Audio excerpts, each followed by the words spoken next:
times it was just Brent Woodfill. But I'm trying to be consistent now. Yeah, you want to be consistent, yeah. Because otherwise you get like 4 different entries on JSTOR. Yeah.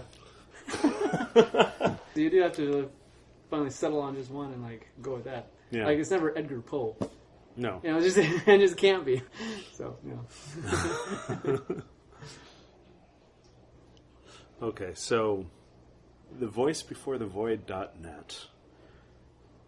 The Quest of the Golden Fleece by Hugh Clifford. Read by Brent Woodfill.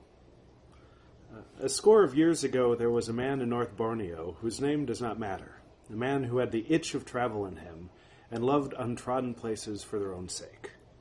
He undertook to explore the interior of the no-man's land which the chartered company euphemistically described as its property. He made his way inland from the western coast, and little more was heard of him for several months. At the end of that time, a haze of disquieting rumors, as impalpable as the used-up, fever-laden wind that blows eternally from the interior, reached the little squalid station on the seashore, and shortly afterward the body of the explorer, terribly mangled and mutilated, was sluiced down country by a freshet, and brought up on a sand spit near the mouth of a river on the east coast. Here it was discovered by a couple of white men, who, with the aid of a handful of unwilling natives, buried it in becoming state, since it was the only thing with the European father and mother which had ever traveled across the center of North Borneo, from sea to sea since the beginning of time. In life, the explorer had been noted for his beard, a giant yellow cascade of hair which fell down his breast from his lip to his waist, and when his corpse was found, this ornament was missing. The chartered company, whose business it was to pay dividends in adverse circumstances, did not profess to be a philanthropical institution, and could not spend its hard-squeezed revenues upon putting the fear of death into people who have made it too free with the lives of white folk, as is the practice in other parts of Asia. Therefore, no steps were taken by the local administration to punish the Muruts of the interior who had amused themselves by putting the explorer to an ugly death. But the knowledge that the murdered man's beard had been shorn from his chin by some truculent savage, and was even then ornamenting the knife handle of a Murut chief in the heart of the island, rankled in the minds of the white men on the spot. The wise and prudent members of the community talked a great deal, said roundly that the thing was a shame and an abomination, and took care to let their discretion carry them no farther than the spoken word. The young and foolish did not say much, but the recovery of that wisp of hair became to many of them a tremendous ambition, a dream, something that made even existence in North Borneo tolerable, while it presented itself to their imaginations as a feat possible of accomplishment. With a few, this dream became an idée fixe, an object in life that otherwise was unendurable, and it may have even saved a few from the perpetration of more immediate follies. The quest would be the most hazardous conceivable, a fitting enterprise for men rendered desperate by the circumstances into the midst of which fate had thrust them. Sitting at home in England, with pleasant things to distract the mind all about you, and with nothing at hand more dangerous than a taxicab, all this bother concerning the hairs off a dead man's chin may appeal to you as something absurdly sentimental and irrational. But try for a moment to place yourself in the position of an isolated white man at an outstation of North Borneo. Picture to yourself a tumble-down thatched bungalow standing on a roughly cleared hill, with 4 Chinese shops and a dilapidated police station squatting on the bank of a black, creeping river. Rub in a smudge of the blue-green forest, shutting you up on flanks, front and rear. Fill that forest with scattered huts, wherein squalid natives live the lives of beasts. Natives whose language you do not know, whose ideas you do not understand, who make their presence felt only by means of savage howls raised by them in their drunken orgies. Natives whose hatred of you can only be kept from active expression by such fear as your armed readiness may inspire. Add to this merciless heat, faint, exhausted air, an occasional bout of the black fever of the country, and not enough of work to preserve your mind from rust. Remember that the men who are doomed to live in these places get no sport, have no recreations, no companionship, and that the long, empty, suffocating days trail by one, bringing no hope of change, and that the only communication with the outer world is kept up fitfully by certain dingy steam traps which are always behind time, and which may or may not arrive once a month. Can you wonder that amid such surroundings men wax melancholy, that they take to brooding over all manner of trivial things in a fashion which is not quite sane, and that the knowledge that their continued existence is dependent upon the wholesome awe in which white folks are held sometimes gets upon their nerves, and makes them feverishly anxious to vindicate the honor of their race? When you have let the full meaning of these things sink into your minds, you will begin to understand why so much excitement prevailed in North Borneo concerning the reported ownership of the deceased explorer's beard. Timothy O'Hara and Harold Bateman had lived lives such as those which I have described for half a dozen years or more. They had had ample leisure in which to turn the matter of the explorer's beard over and over in their minds, till the thought of it had bred something like fanaticism, a kind of still, white-hot rage within them. It chanced that their leave of absence fell due upon one and the same day. It followed that they put their heads together and decided to start upon a private raid of their own into the interior of the Murut country, with a view to redeeming the trophy. It also followed that they made their preparations with the utmost secrecy, and that they enlisted a dozen villainous little Dyaks from Sarawak to act as their punitive force. The whole thing was highly improper and very illegal, but it promised adventurous experiences, and both Bateman and O'Hara were young and not overwise. Also, it must be urged in extenuation of their conduct that they had the effects of some 6 years' crushing monotony to work off, and that they had learned to regard the Muruts of the interior as their natural enemies, and that the ugliness and the deadly solitude of their existence had rendered them savage, just as the tamest beast becomes wild and ferocious when it finds itself held in the painful grip of a trap.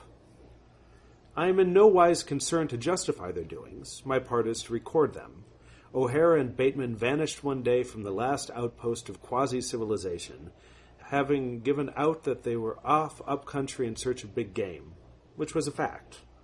Their little expedition slipped into the forest, and the wilderness swallowed it up. When once they had pushed out into the unknown interior, they were gone past power of recall, were lost as completely as a needle in a 10-acre hayfield, and they breathed more freely because they had escaped from the narrow zone wherein the law of the white man runs, and need guide themselves for the future merely by the dictates of their own rudimentary notions of right and wrong. They had a very hard time of it, so far as I can gather, for the current of the rivers, which crept toward them, black and oily from the upper country, was dead against them, and the rapids soon caused them to abandon their boats. Then they tramped it, trudging with dogged perseverance up and down the hills, clambering painfully up sheer ascents, slipping down the steep pitches on the other side, splashing and laboring through the swamps betwixt hill and hill, or wading waist-deep across the wilderness of rank lalang grass, from the green surface of which the refracted heat smote them under their hat brims with the force of blows. Aching in every limb, half blinded by the sweat that trickled into their eyes, flayed by the sun, mired to the ears in the morasses, torn by thorn thickets, devoured by tree leeches, stung by all manner of jungle insects, and oppressed by the weight of self-imposed effort that pride forgave them to abandon, they struggled forward persistently, fiercely, growing more savage and more vindictive at every painful step. The golden fleece of beard, which was the object of their quest, became an oriflamme, in the wake of which they floundered eternally through the inferno of an endless night. Their determination to recover it became a madness, a possession. It filled their minds to the exclusion of aught else, nerved them to fresh endeavor, spurred them out of their weariness, and would not suffer them to rest. But the bitterness of their travail incensed them mightily against the Murut folk, whose lack of reverence for white men had imposed so tremendous a task upon these self-appointed champions of their race. And as they sat over their unpalatable meals when the day's toil was ended, they talked together in bloodthirsty fashion of the vengeances they would wreak and the punishment they would extract from the tribe which was discovered to be in possession of the object of their search. One feature of their march was that prudence forbade a halt. The Murut of North Borneo is a person of mean understanding, who requires time wherein to set his slow intellect in motion. He is a dipsomniac, a homicide by training and predilection, and he has a passion for collecting other people's skulls, which is as unscrupulous and as fanatical as that of the modern philatelist? Philatelist. Stamp collector. Oh, okay, cool. Whenever he encounters a stranger, he immediately falls to coveting that stranger's skull. But as he is a creature of poor courage, it is essential to his comfort that he should win possession of it only by means that will not endanger his own skin. The question as to how such means may be contrived presents a difficult problem for his solution, and it takes his groping mind from 2 to 3 days in which to hit upon a workable plan. The explorer, as Bateman and O'Hara were aware, had lost his life because, overcome by fatigue, he had allowed himself to commit the mistake of spending more than a single night under a hospitable Murut roof tree, and had so given time to his hosts to plot his destruction.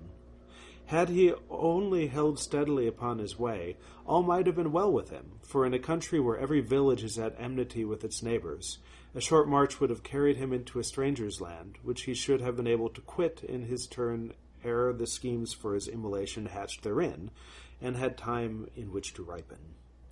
O'Hare and Bateman, therefore, no matter how worn out they may be by that everlasting clambering trap across that cruel huddle of hillcaps, were rowelled by necessity into pushing forward, and still forward, as surely as the day dawned. Often the filth and the squalor of the long airless huts, each one of which accommodated a whole village community in its dark interior, all the pigs and fowls of the place beneath its flooring, and as many blackened human skulls as could find hanging space along its roof beams, sickened them, and drove them forth to camp in the jungle. Here there were only wild beasts, self-respecting and on the whole very cleanly beasts, which compared very favorably with the less attractive animals in the village huts.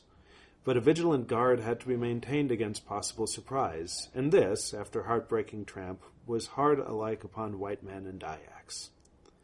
The raiders had pitched their camp in such a place one evening, and as the party lacked meat, and the pigeons could be heard cooing in the treetops close at hand, O'Hara took his fowling piece and strolled off alone into the forest with the intention of shooting a few birds for the pot. The jungle was very dense in this part of the country, so dense indeed that a man was powerless to see in any direction for a distance of more than 12 yards. But the pigeons were plentiful, and as they fluttered from tree to tree, O'Hara walked after them without in the least realizing how far he was straying from his starting point. At last the fast-failing light arrested his attention, and as he stooped to pick up the last pigeon, the search for which among the branches had occupied more time than he fancied, it suddenly struck him that he ought to be returning to the camp, while a doubt as to its exact direction assailed him. He was in the very act of straightening himself again with a view to looking about him for some indication of the path by which he had come, when a slight crackle in the underworld smote upon his ear. He remained very still, stooping forward as he was, holding his breath and listening intently. It flashed through his mind that the sound might have been made by one of the Dyaks, who perhaps had come out of the camp in search of him, and he waited the repetition of the snapping noise with eagerness, hoping that it would tell him whether it were caused by man or beast. As he stood thus for an instant with bowed shoulders, the crackle came again, louder, crisper, and much clearer than before, and at the same moment, before he had time to change his attitude or realize that danger threatened him, something smote him heavily in the back, bringing him prone to the earth with a grunt. The concussion was caused by some yielding substance that was yet quick and warm, and the litter of dead leaves and the tangle of underwood combined to break his fall. He was not hurt, therefore, though the breath was knocked out of him, and that unseen something, which tumbled and writhed upon his back, pinned him to the ground. He skewed his head round, trying to see what had assailed him, and immediately a diabolical face peeped over his shoulder an inch or two above it.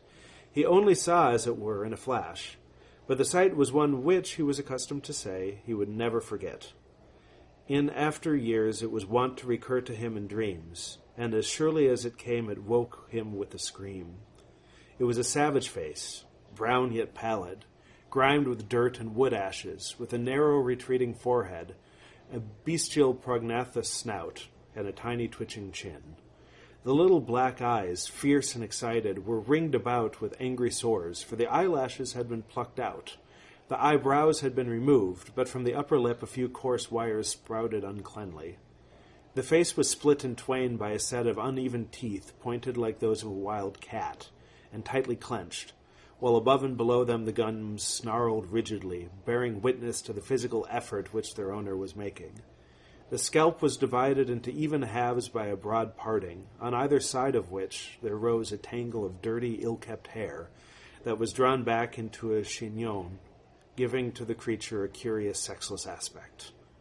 All these things O'Hara noted in the fraction of a second, and as the horror bred of them set him heaving and fighting as well as his cramped position made possible, a sharp kneecap was driven into the back of his neck, and his head fell with a concussion that blinded him. For a moment he lay still and inert, and in that moment he was conscious of little deft hands that flew this way and that, over, under, and around his limbs, and of the pressure of narrow withes, drawn suddenly taut, that ate into his flesh. Up to this time the whole affair had been transacted in a dead, unnatural silence that somehow gave to it the strangeness and unreality of a nightmare.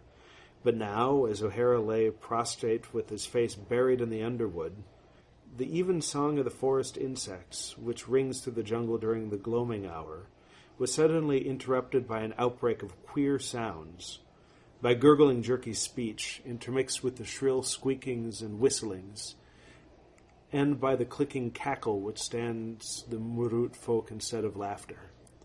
Yet even now the voices of his captors were subdued and hushed, as though unwilling to be overheard, and O'Hara, understanding that the Muruts feared to be interrupted by their victim's friends, made shift to raise a shout, albeit the green stuff forced its way into his mouth and choked his utterance. Immediately the little nimble hands were busy, clutching him afresh, while the tones of those inhuman voices shrilled and gurgled and clicked more excitedly than before. O'Hara was heaved and tugged, first one way, then another, until his body was rolled over onto its back, falling with a dull bump. He shouted once more, putting all the strength that was in him into the yell, and the nearest Murut promptly stamped on his mouth with a horny heel. O'Hara bit viciously at the thing, but his teeth could make no impression upon its leathery undersurface, and before he could shout again he found himself gagged with a piece of wood, which was bound in its place by a couple of withes. Despair seized him then, and for a moment or two he lay still, with the manhood knocked fairly out of him by a crushing consciousness of impotence, while the gabble of squeak and whistle and grunt, still hushed cautiously, broke out more discordantly than ever. The withes about his limbs bound O'Hara so cripplingly that only his neck was free to move.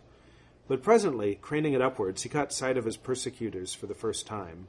They formed a squalid group of little, half-starved, wizened creatures, not much larger than most European children of 14, but with brutal faces that seemed to bear the weight of whole centuries of care and animal indulgence.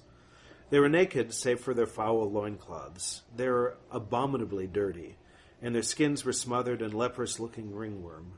They had not an eyelash or an eyebrow among them, for the hairs had been plucked out by the root, but their scalps were covered by frowsy growths, gathered into loathsome chignons on the nape of their necks. Every man was armed with one or more spears, and from the waist of each a long knife descended, sheathed in a wooden scabbard hung with tufts of hair. One of them, a man of whose face O'Hara had caught a glimpse above his shoulder, flourished his sheathed knife insistently in his captive's face with grotesque gesticulations, and O'Hara shuddered every time that the disgusting tassels that bedecked the scabbard swept his cheek. The fading daylight was very dim now, enabling O'Hara to see only the form of the things by which he was surrounded. Color had ceased to have any meaning in these gloomy forest aisles. The grinning savage pranced and gibbered around him, and brandishing that sheathed weapon with its revolting trophies, puzzled him. If he meant murder, why did he not draw his blade? In the depth of his misery, the inconsequence of this war dance furnished O'Hara with an additional torture. Presently, two of the Muruts came suddenly within his field of vision, bearing a long green pole.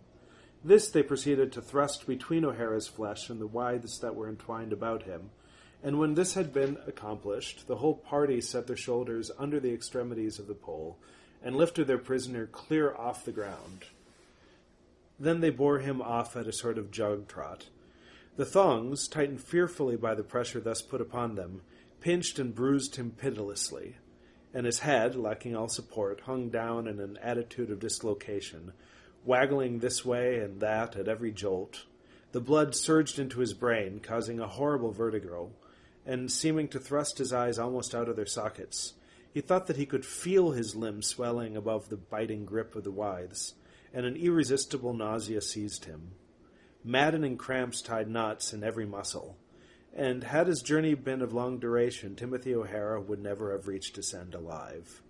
Very soon, however, the decreased pace and the shrill whistling sounds which came from the notes of his Murut bearers told him that the party was ascending a hill, for these strange folk do not pant like ordinary human beings, and the uncanny noise was familiar to O'Hara from the many a toilsome march in the company of native porters.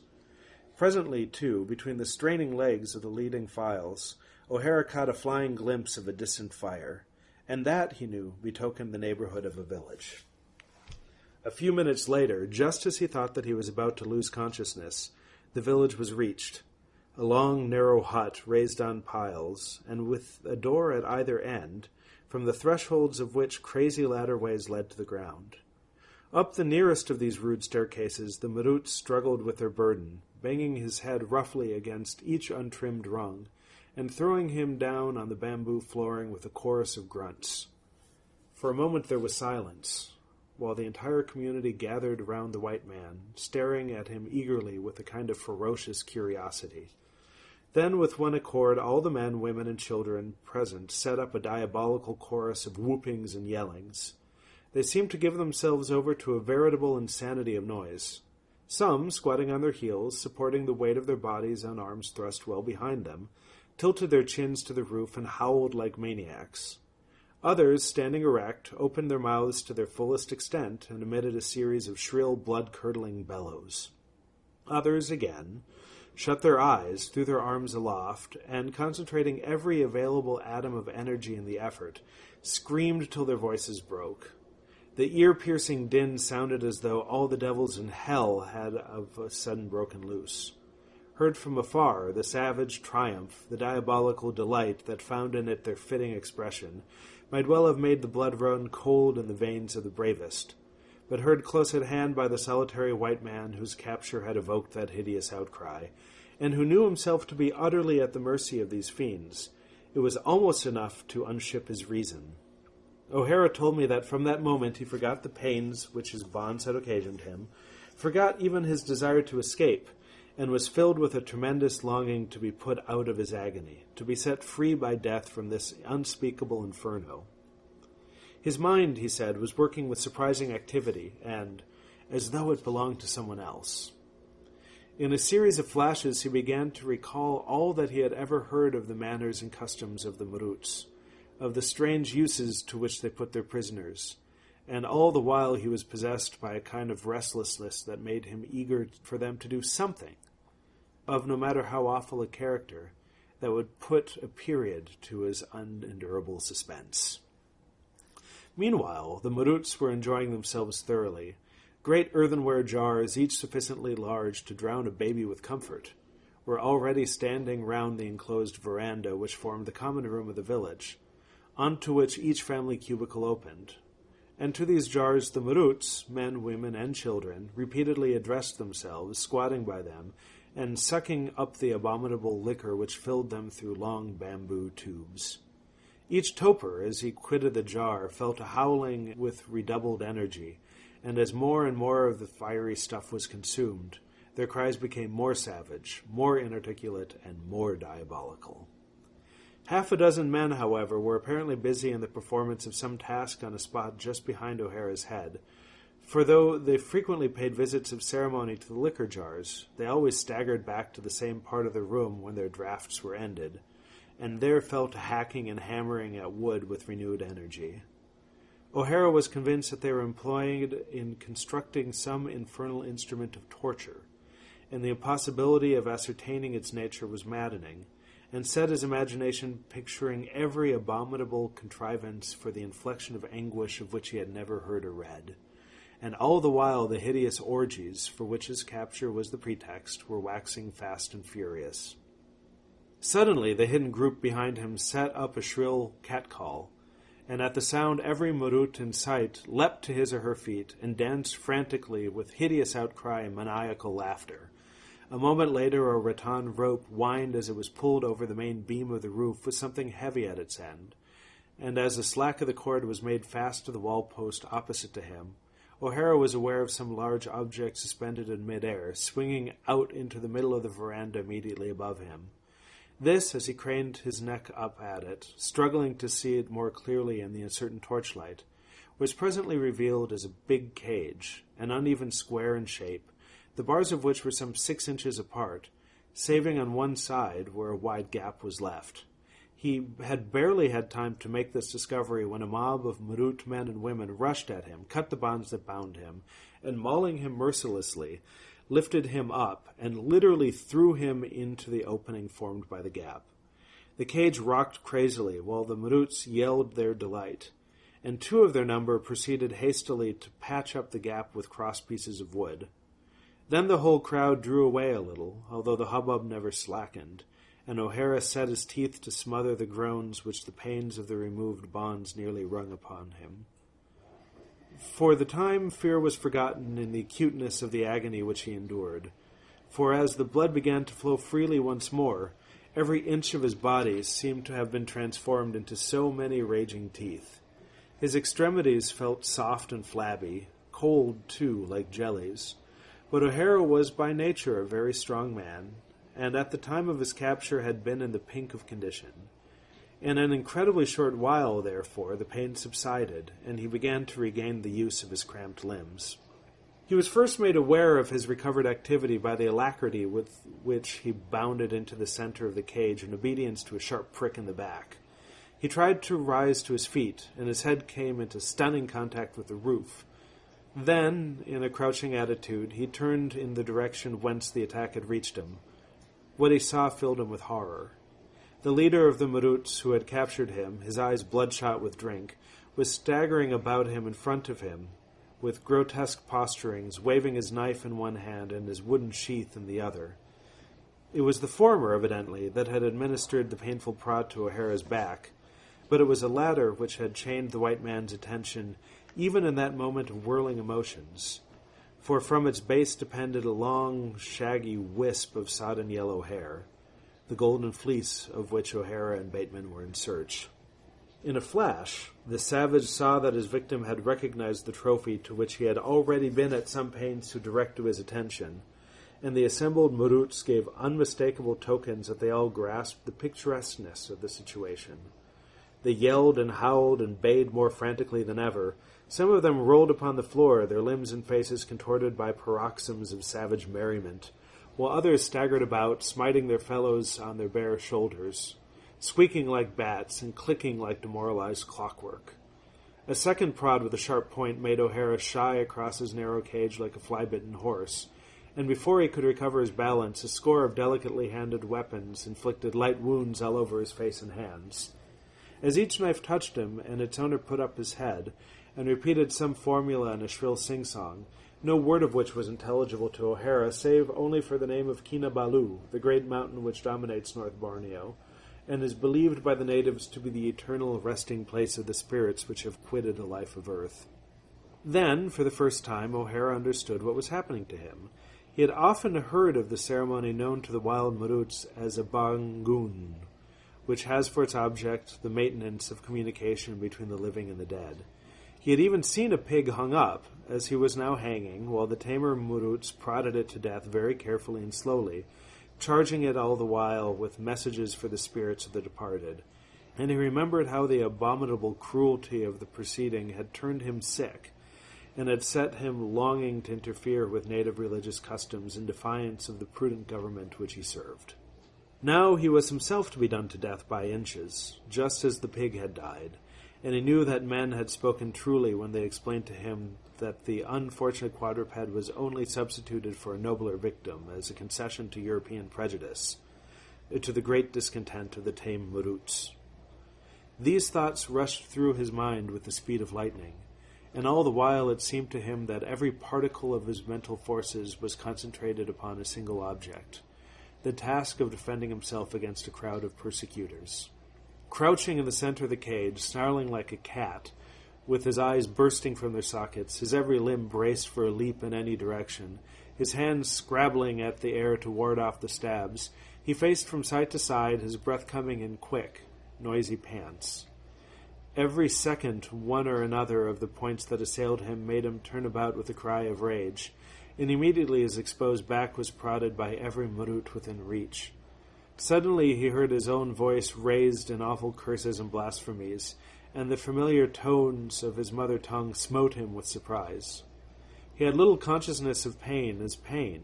Only the necessity of warding off the points of his enemy's weapons presented himself to him as something that must be accomplished at all costs, and each separate failure enraged him.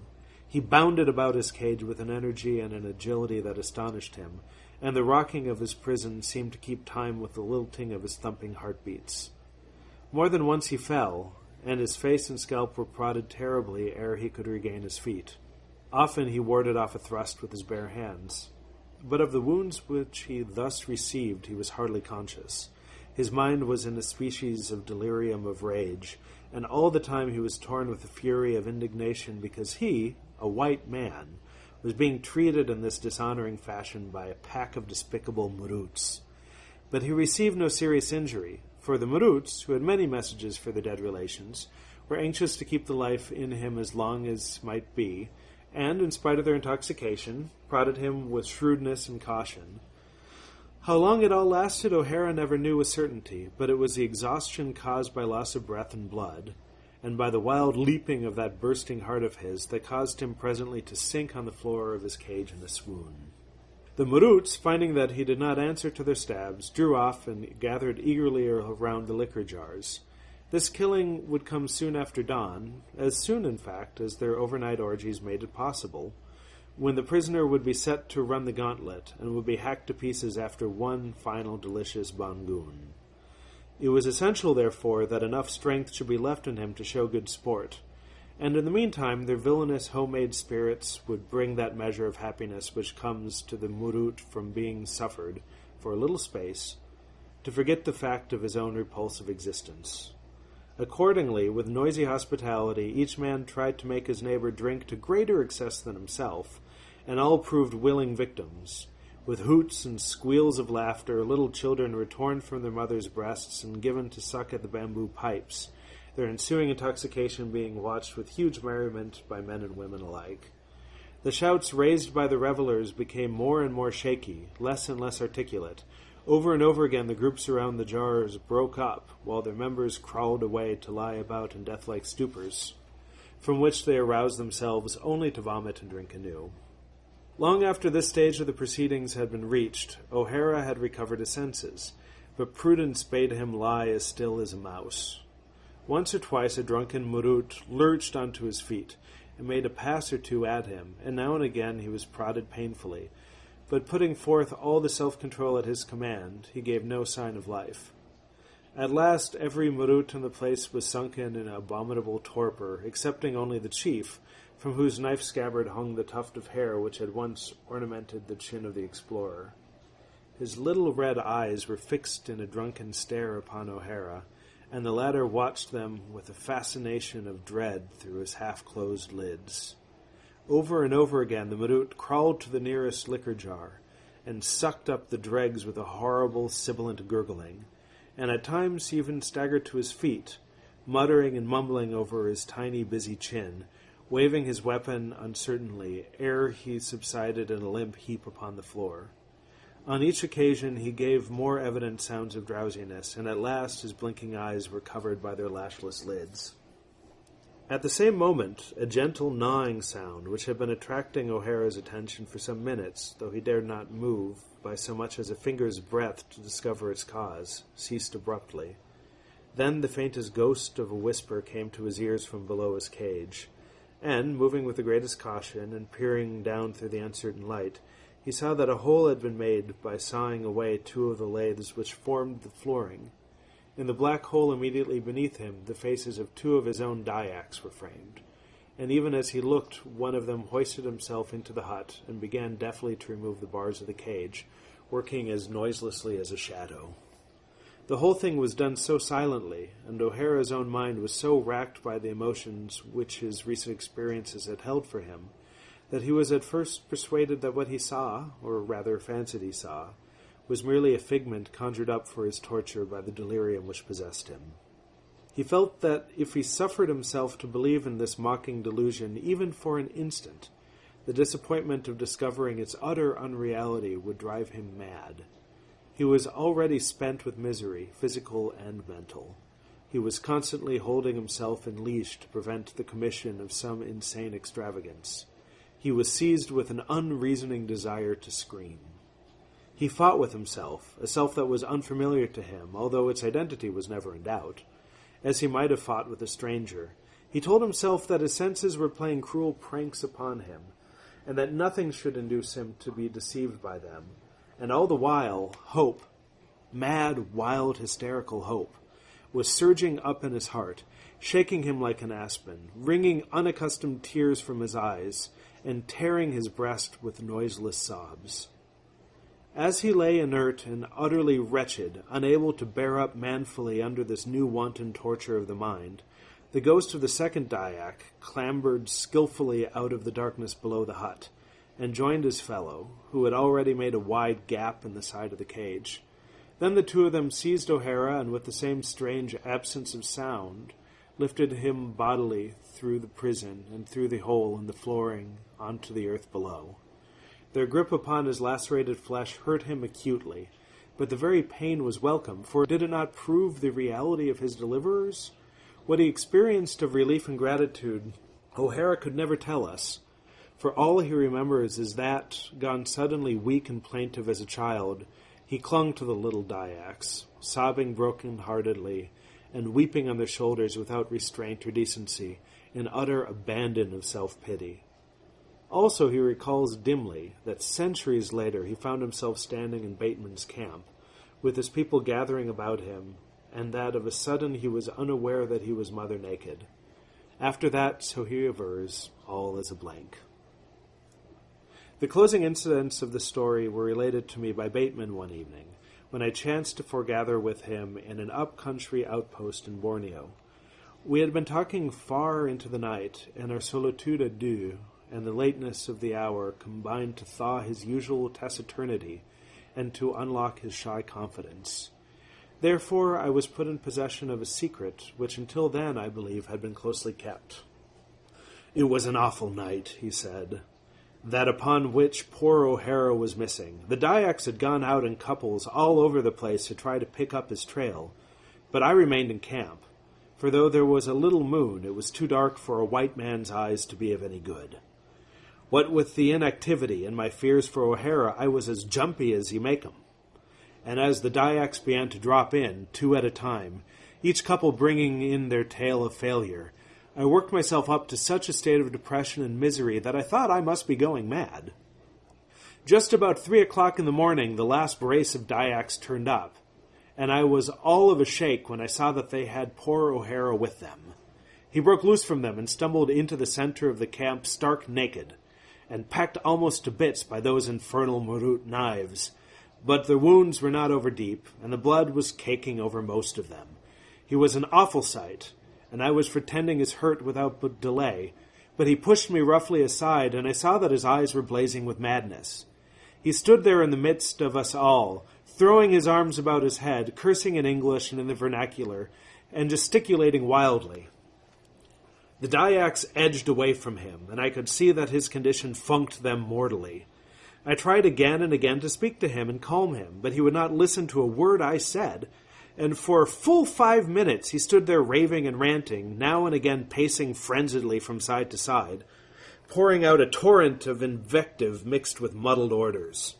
One of the Dyaks brought him a pair of trousers, and after looking at them as though he had never seen such things before, he put them on and stood for a second or two staring wildly around him. Then he made a beeline for a rifle, loaded it, and slung a bandolier across his naked shoulders, and before I could stay him, he was marching out of the camp with a whole crowd of Dyaks at his heels. I could only follow. I had no fancy for being left alone in that wilderness, more especially just then, and one of the Dyaks told me that he was leading them back to the Marut village. You see, I only speak Malay, and as O'Hara had been talking Dyak, I had not been able to follow his ravings. Whatever lingo he jabbered, however, it was as plain as a pikestaff that the fellow was mad as a hatter. But I had to stop explaining this to him, for he threatened to shoot me, and the Dyaks would not listen. They clearly thought that he was possessed by a devil, and they would have gone to hell at his bidding while their fear of him was upon them. And his madness made him cunning too, for he stalked the Marut den wonderfully neatly, and just as the dawn was breaking, we found ourselves posted in the jungle within a few yards of the two doors, which were the only means of entrance or exit for the poor devils in the hut. Then O'Hara leapt out of his hiding place and began yelling like the maniac he was, and in an instant the whole of that long hut was humming like a disturbed beehive. 3 or 4 squalid creatures showed themselves at the doorway nearest O'Hara, and he greeted them with half the contents of his magazine, and shrieked with laughter as they toppled onto the ground, rolling over in their death agony. There was such a wailing and crying set up by the other inhabitants of the hut as you never heard in all your life. It was just despair made vocal, the sort of outcry that a huge menagerie of wild animals might make when they saw flames lapping at their cages. And above it all, I could hear O'Hara's demonic laughter ringing with savage delight, and the war whoops of those little devils of the Dyaks, whose blood was fairly up now. The trapped wretches in the hut made a stampede for the farther door. We could hear them scuffling and fighting with one another for the foremost places. They thought that safety lay in that direction, but the Dyaks were ready for them, and the bullets from their Winchesters drove clean through 3 and 4 of the squirming creatures at a time, and in a moment that doorway too, and the ground about that ladder foot were shambles. After that for a space, there was a kind of awful lull within the hut, though without, O'Hara and his Dyaks capered and yelled. Then the noise which our folk were making was drowned by a series of the most heartbreaking shrieks you ever heard or dreamed of, and immediately a second rush was made simultaneously at each door. The early morning light was getting stronger now, and I remember noting how incongruously peaceful and serene it seemed. Part of the hut near our end had caught fire somehow, and there was a lot of smoke, which hung low about the doorway. Through this I saw the crowd of Maruts struggle in that final rush, and my blood went cold when I understood what they were doing.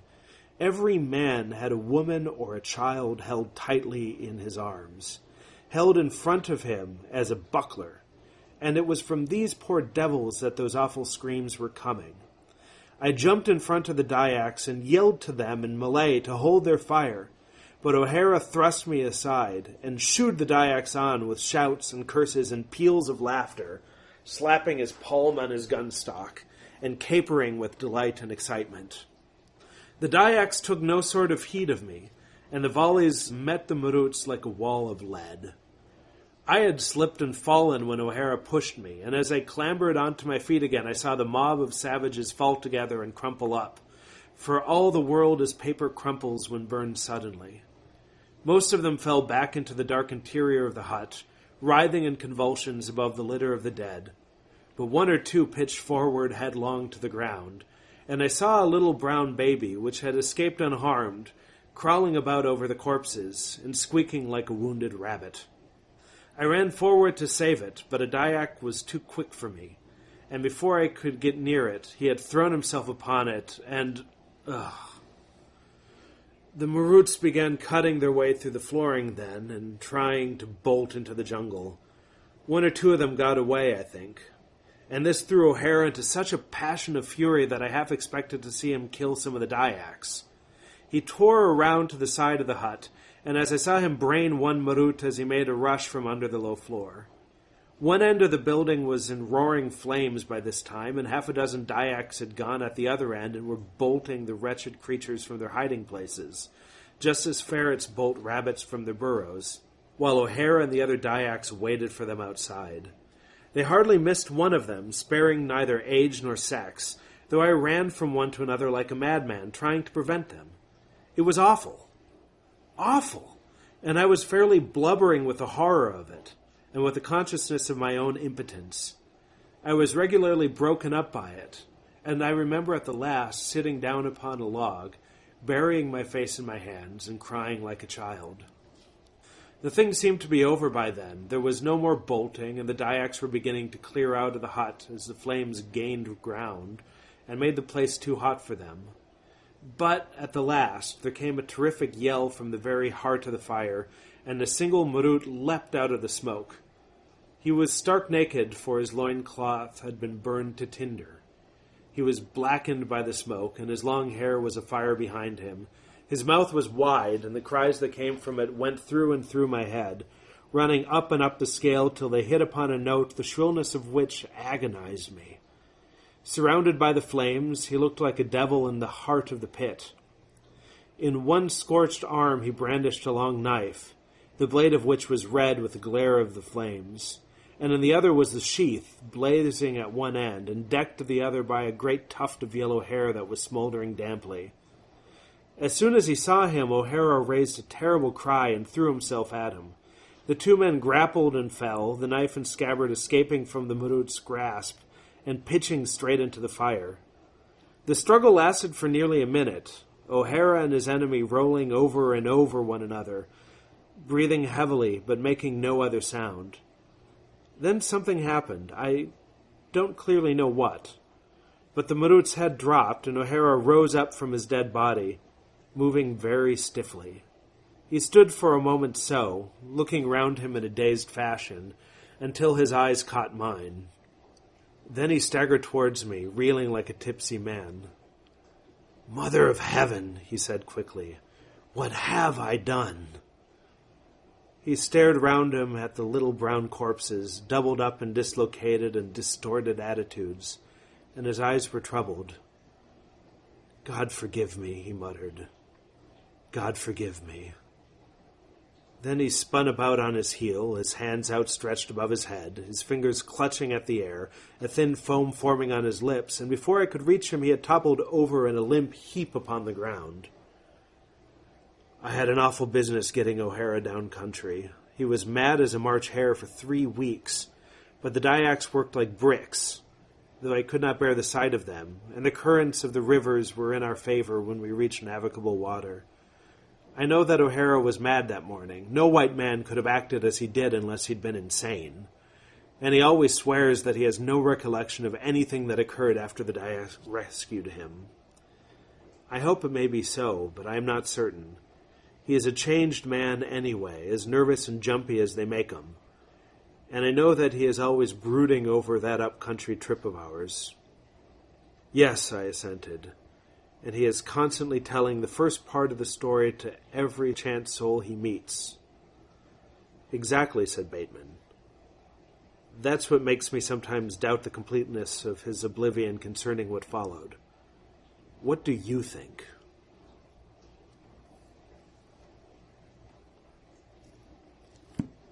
Fuck. Yeah. Yeah, that is insane.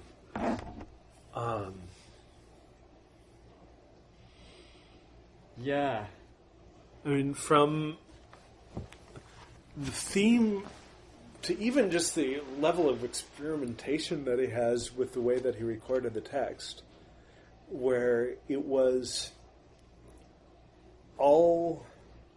The first 2/3 were the narrator, and the last third was just supposed to be a direct retelling by one of the other people there. Mm-hmm. And so you actually have multiple perspectives in the same story, and a very strong shift from from trying to piece together things secondhand to a witness who is saying, this is everything that came out of it.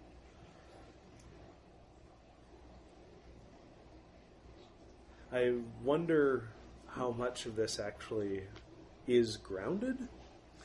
See, that's the interesting thing, because that's a story. There's a lot there to work over. Think of, but it's interesting, encountering it this way, because I really don't know what the deal is. Who Hugh Clifford is. I can look it up later, and maybe there'll be stuff on it. It might be absolutely obscure. That's the interesting thing, But the first time is it left me just so impressed by what's going on. It's not it seems at a high level, but it also seems like it could be pulp. The setting is very much pulp, and I realize now with the narrative construction of it, like it's contrived. And the one thing I think that's most contrived is is that yellow beard, right? So that they just happen to stumble into the right village. Like that's not a real life thing. Like that's a story. When you make a story, like that's your tying it together. That's your kind of that's pulpy. That's a story. What's the Mark Twain? It's much harder to write fiction because fiction has to be believable. Because if that actually was part of that would be a remarkable thing. If that was a real thing that happened, that would be something that they would remark upon. Like here was that they found the beard. So I was really feeling, there's pulp elements to it, or just real contrived like narrative structure. One, that they find the beard. Two, the guy who has the beard, he calls him a chief, even though that's just the narrator saying that. But he's the last one in the building, and there's like a death struggle between him and the protagonist.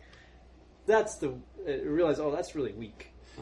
But on the other hand, I mean, and there's a lot on the other hand, yeah. Yeah, and there is all of the contrived, that is sort of a perfect narrative arc. Yeah.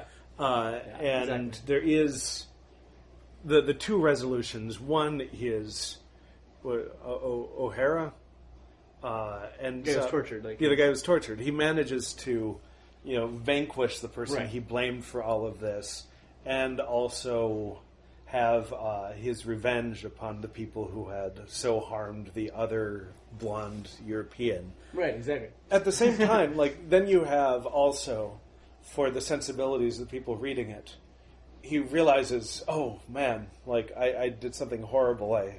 I'm a white man, and I was savage, but I don't remember it. But oh my God forgive me. What have I done? I've stooped to their level. And so he also, at the very end, even though he obviously was damaged, the other resolution that the author makes sure to include is that he finds his essential gentlemanly European humanity again after all of this. Oh, you think that's original? I thought it'd come out. It's much more damaging. He's left changed, and like you say, he broods on it all the time, and he's obsessed with it. He tells it to every person, and he's trying to justify, vindicate himself from what he had done, or remove himself from it by Maybe that you're right. Maybe it's not that, but it's that his conscience returned, and he realized the horror of what he had done. Yeah, I thought that was him because it compares to other stuff. So yeah, it seems like it could be pulp, but nonetheless, I think it's really good.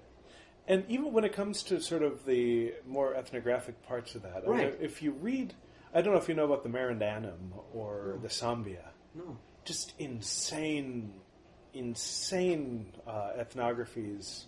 Well, the Marandanum were a 19th century tribe, but in Papua New Guinea. But Clifford Geertz ended up going into some of the Dutch documents and ended up recording.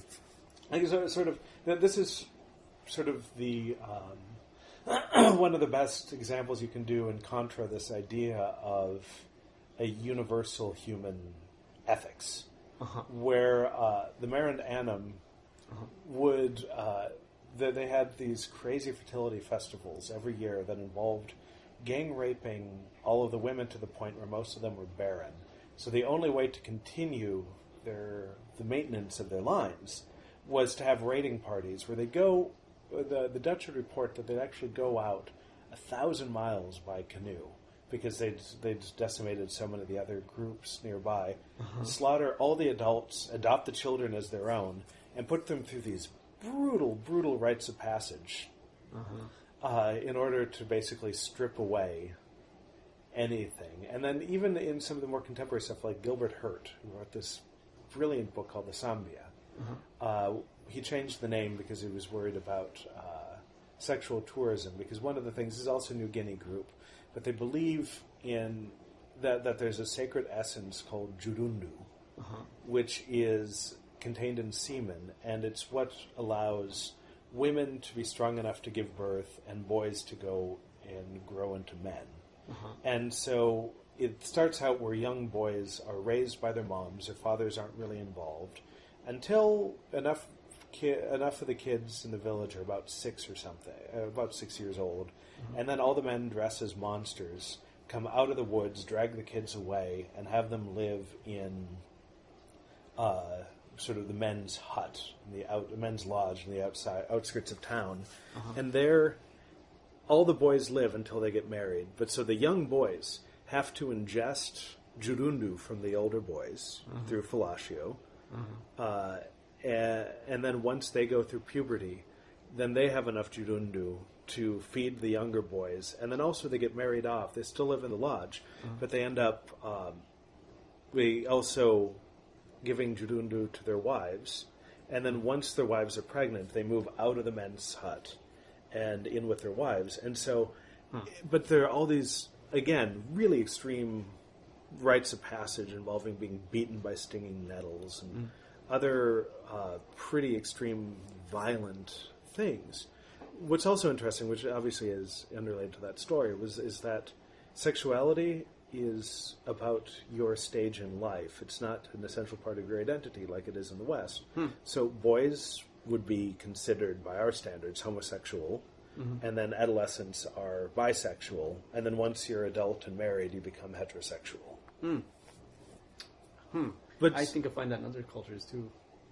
Yeah. I mean, well, one, sexual identity, of course, is malleable, but two, related to stages of life. That's interesting. But just sort of the underlying violence in a lot of that, and this would have been 19th century that this was written.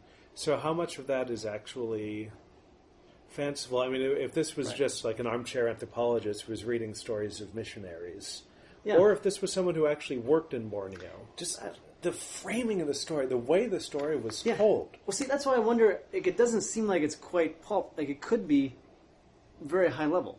Because that's happened before. The other stories, like come to them and they have all these pulp elements, but finds out, this is a Nobel Prize winning author in these stories. I mean, highly regarded. When they were published, they weren't for like a mass audience. So I wonder about this one.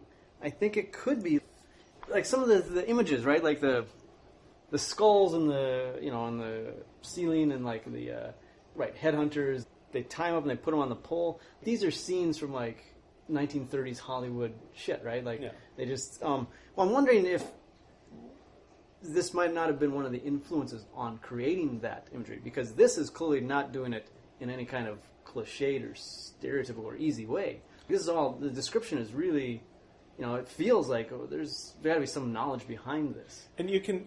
I mean, there is obviously superficial bias on the one hand. We're talking about, but then there's also real violence that exists in lots of cultures. And the sensitivity. I mean, knowing saying, okay, this is the name of the ritual. That was these people.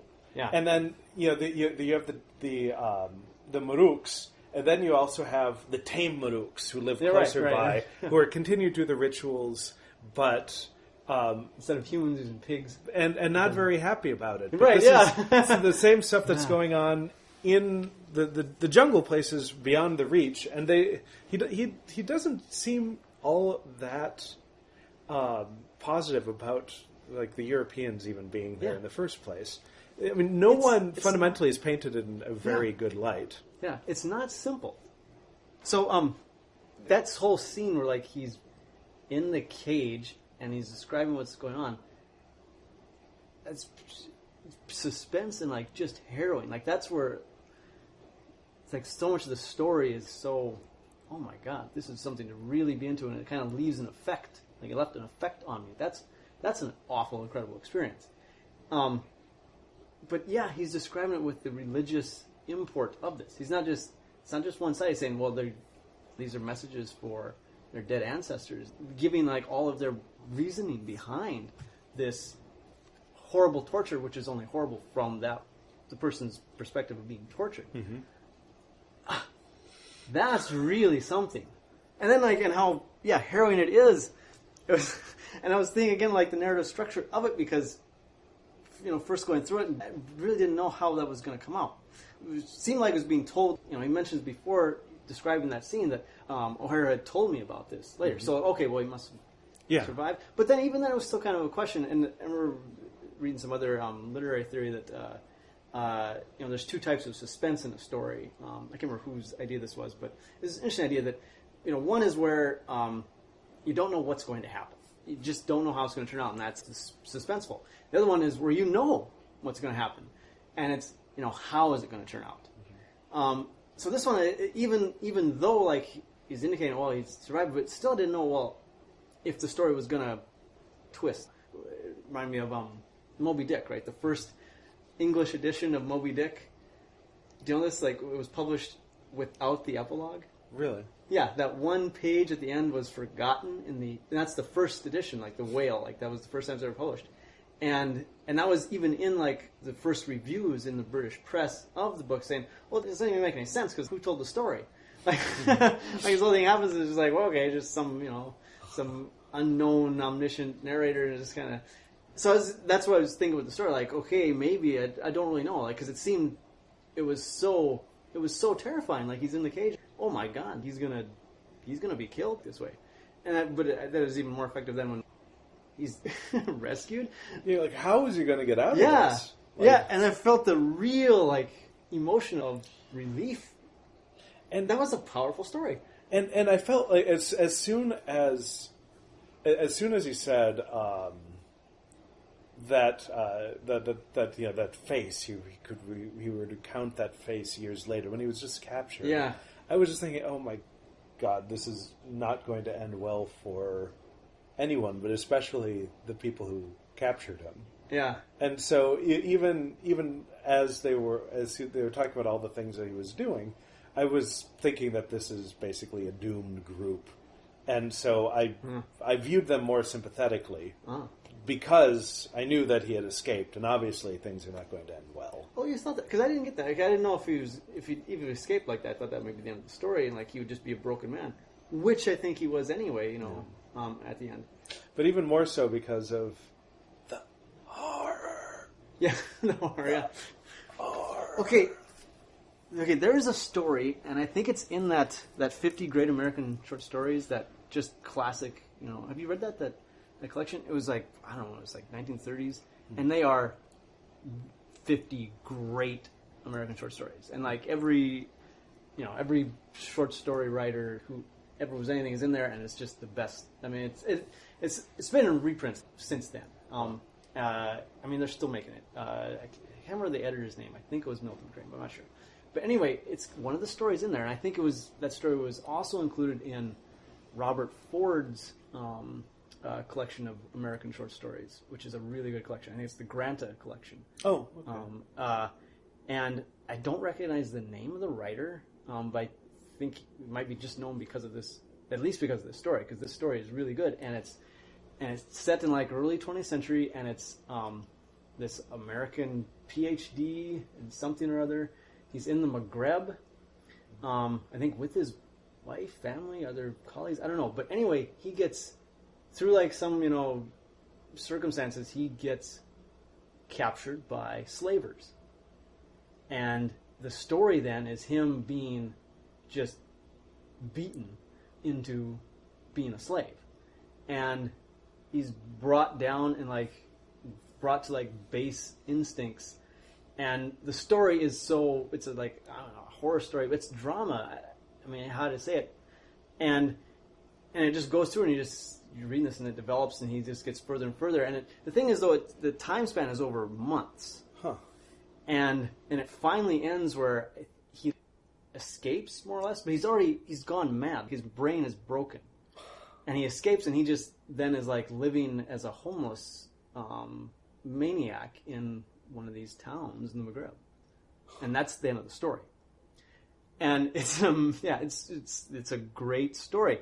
It reminds me of this one, because, right, you can see, the same, this is a compressed time, but it was kind of the same idea. And the horror of being taken and removed from everything you have and just being at the mercy of a group that cares nothing about you as a human being. And I was thinking with the narrative contrivance of it, that story, that great one, is just as contrived as this one. Because at the end, you can have perfect sympathy for the protagonist. This one, he takes his revenge, which is, in fact, what people do when they can. The other story is an easier story to swallow than this one. This requires more thought because he goes and commits this atrocity, and we have to deal with that. And how does even the character deal with it? He can't. He's left broken. I wonder, like I was saying, I don't know earlier, this story might be an archetype of those jungle headhunter stories. All of those images that are in the broad pop culture, movies and stuff, might have come from the story. I don't know. It might not have. But kind of like the way Owl Creek is the archetype for all of those stories where it's such a clear break, and that's become a trope that's used in storytelling. But the whole rest of the story up until that break, which is literally the breaking of his neck, right? But figuratively, the breaking of that part of the story to another. Everything up until then is just a wonderful traditional romantic story, right? Where the protagonist is able to escape, right? Yeah. So I don't know if this story is that again maybe a primary archetype of white man, getting trapped by headhunters. But even the funny thing is, it talks about headhunters. There was no headhunting. There was no headhunting, yeah. Even the fact that they just removed the other dude's beard, yeah. And then did not remove the head. Yeah. And this guy, they didn't remove the head. Yeah. So it mentions headhunters, I think, in order to kind of evoke a certain image of what the story is going to be like. It did say, though, desire for skulls. Skulls, right. Yeah. Yeah. But yeah, it never did say headhunter. Yeah. But one of the things that might be so... That might be what you're picking up on, where this is such a complicated story to think about, is that it is he sets up at the very beginning as if it were, in some respects, like war romance, but there's still all these other things going on, talking about basically just how horrible lives were for the Europeans who were just hanging out there. Yeah. And then also you have these tribes that were popular in the imagination of the time, but then he treats them with enough detail to talk about you've got the Dyaks and you have the Muruks and you have the civilized Muruks who are close by and the other ones who are farther out. And, well, that's the thing. The story might be from 200 years ago. No, he said steamer, doesn't he? Well, it still could have been early 19th century. It might have been before that was in anybody's popular imagination. Headhunters and all that. This might have predated all of it, so that... that's the interesting thing, not knowing anything about what that story is. So the herring thing, too, that central section where he's that's fantasy as well. And again, with narrative contrivance. Because that's common throughout history when cultures coming into contact with one another. If one's got overwhelming power, they just enslave the other one. Okay, these aren't people, we can just use them for whatever we want. And they do. They just do. And it depends on the cultures, but there's so many cultures that have had that perspective and that experience. Well, this one, there's fantasy there. It's because he's one guy and he gets taken and he's the center of attention. He is the focus. They have their wildest party because of him. It's a very self-important, self-indulgent fantasy, which is part of a story. And it reminded me of... they had all the jars just sort of waiting around. That's what I was thinking. Yeah. What the liquor just sitting there, they're waiting. What? Okay, whatever. Some stuff that I don't know about it, but no, I just read Hunter S. Thompson's Hell's Angels. Have you read that? Mm-mm. I think it's his first book, and that's the one that caused the Gonzo to come out of. Yeah, it's very gonzo because it's ethnography.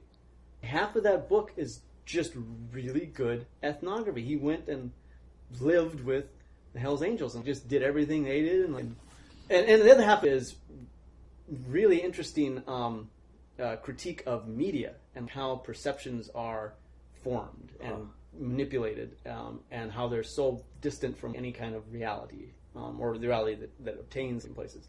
So the book is half and half, these two. But I mean, it's ethnography. It's just, and the thing that he identifies is about the culture of these Hell's Angel, these motorcycle clubs, is the violence. He says, and this is, and he really illustrates it just on and on and on. That's part of their daily existence. Their understanding of the world is through this violence. It's just constantly being enacted by them, and upon them, and between each other and all other groups. That's how they live. And Thompson makes the point where this is so far from the middle class American values. Like, this is just, that's why they were so scary, and because they're incomprehensible. Their value system was just out there. Well, yeah, there's cultures that exist like that. There was Hell's Angels. Like, it's a perfect familiar example that story isn't so far fetched in that way. That could be, again, we don't know, but like there are societies that do horrible things. Well, and even the Dutch East Indies Company, yeah, which was horrible. I can't remember what island it was where they were worried that some of the natives would go to other islands and spread the secret as to how they were the sort of the secret techniques of growing nutmeg. So was it nutmeg? There was also the trees, like that forest where the is it the same one where the spices only came from that one tree, that one forest? Yeah, and they killed everyone.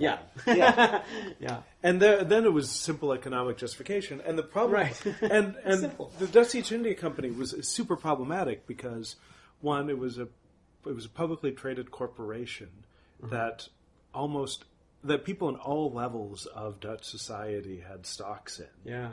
And so everyone in the Netherlands was making money off of it. Yeah. And two, it was in spite of the fact that it was a corporation, it had quasi-government status. Yeah, they were able like to the make Hudson Bay treaties, Company, like the East India Company. like make treaties, declare war. Right. Yeah. Basically serving as a proxy for the government. Yeah, company isn't even a good word since it's like different from like what we think of as a company today. But yeah, like they were the administrators of the government's policies and interests. Yeah, which were brutal.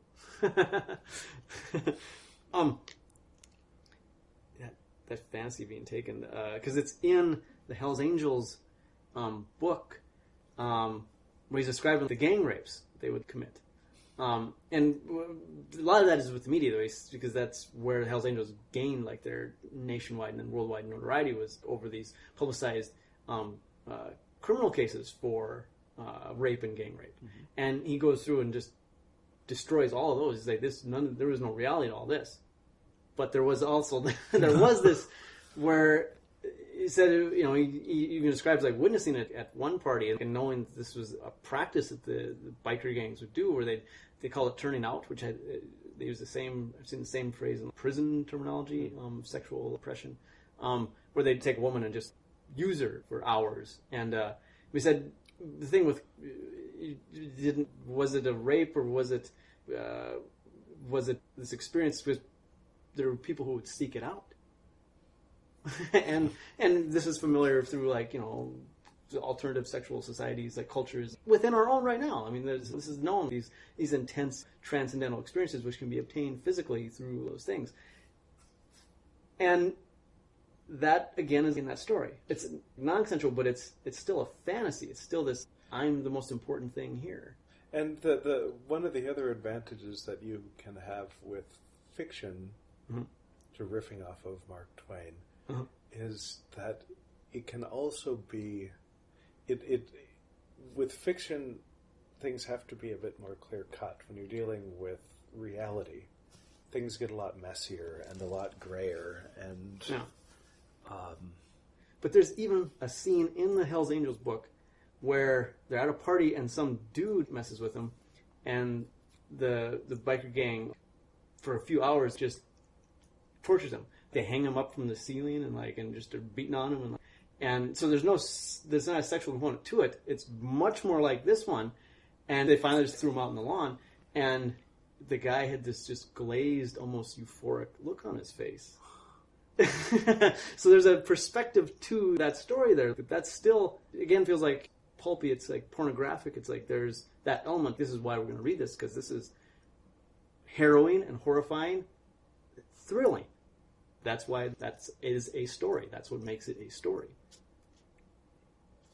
And some parts of it were very like recognizable too, like now they're all going to get drunk and they're encouraging each other to get drunk. Like, I know society. I know cultures like that. Like, I know, We went like, to college in a right, culture exactly. like Like, it's all familiar. But yeah, when you're hanging in a cage, horrifying. Mm-hmm. Oh yeah, that's a hell of a story. Ah. And knowing firsthand when you're surrounded by a village of people who are not necessarily happy you're there, that can be a terrifying experience. Yeah, well, yeah, right. Oh geez, yeah, that's very familiar to your experience. Yeah, but lacking that, lacking the ritual, right? Mm-hmm. More of a political thing. Well, which actually does kind of turn into a political ritual, but it doesn't have the religious significance. But yeah, there were even the last time it happened when we were put on trial for being someplace we weren't supposed to be. They even though it was a village that was recently founded in the middle of nowhere, they had a book that was the Book of Acts. So basically, every time the village got together and made a resolution, they would write it down in the book, and everyone would sign it.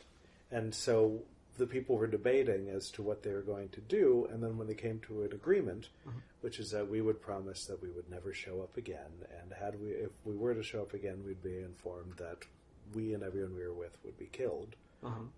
The leaders signed it mostly with fingerprints, and then we all signed it. And the scribe wrote down our identification numbers and our full names. From your passports, or Yeah. like, really? And they had official stamps for the date, and so there was still ritual involved in it. But someone who is coming in completely out of the blue, I mean, it was terrifying. And this was, I spoke the language well enough.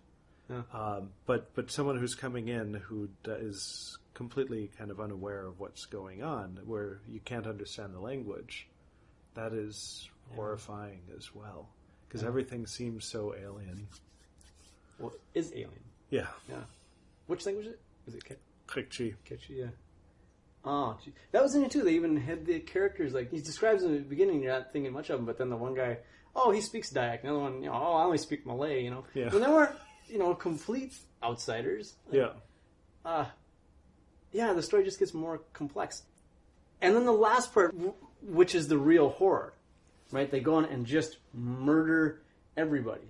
And you're not spared. And again, it could be pulpy and pornographic, but it's easy enough to take it as real literature, real emotions, down to killing the baby. Like, you're not spared. And everyone is going out. It's not just the Dayaks are going after the babies, but the men who are being mowed down are using human shields. Yeah, it's unrelenting horror. It's sickening. Yeah.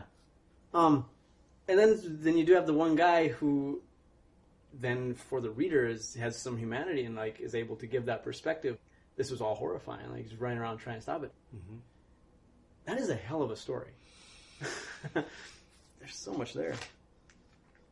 And who the hell is Hugh Clifford? Yeah, I can say that I'm going to start teaching this story in some of my classes. Oh, really? Yeah. Really? What do you think? What to illustrate? Like, what themes or looking at anthropology done by non-anthropologists? Like, Zola wrote a novel where he spent a lot of time researching people in rural France. Huh. And then you have this. You also have like Nickel and Dimed, Confederates in the Attic. Yeah. Hunter S. Thompson. Yeah, totally. Like Angels, yeah. all, and then there's this whole history of ethnographic fiction and journalism, and then you also have even Bernal Diaz de Castillo, who was a foot soldier, but he wrote his memoir when he was an old blind man. He actually wrote it. I think he told it to his daughter or granddaughter, who recorded it. But it's he was there with Cortez. Like, it was the whole history of the conquest of really? Mexico. And, Oh, really? He's one of the primary sources. Isn't Yeah. he? Yeah. And so, and then you have some more obvious, like, biased people like Fray Diego de Landa, who's the guy who burned all the Maya books, who wrote his Apologia, which did have some ethnography in it. But just Unfortunately, it's one of the primary sources, right? Yeah. There's just not much that else is there. he burned all the books, and Yeah. even though he didn't know it, he provided the key to reading. Yeah. But Huh. yeah, but no, it's just a fascinating story, and there are so many layers, and this is set in a very detailed world that was created with sensitivity. Yeah. Yeah.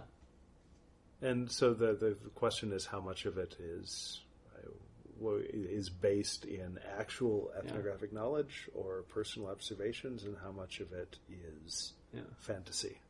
Yeah.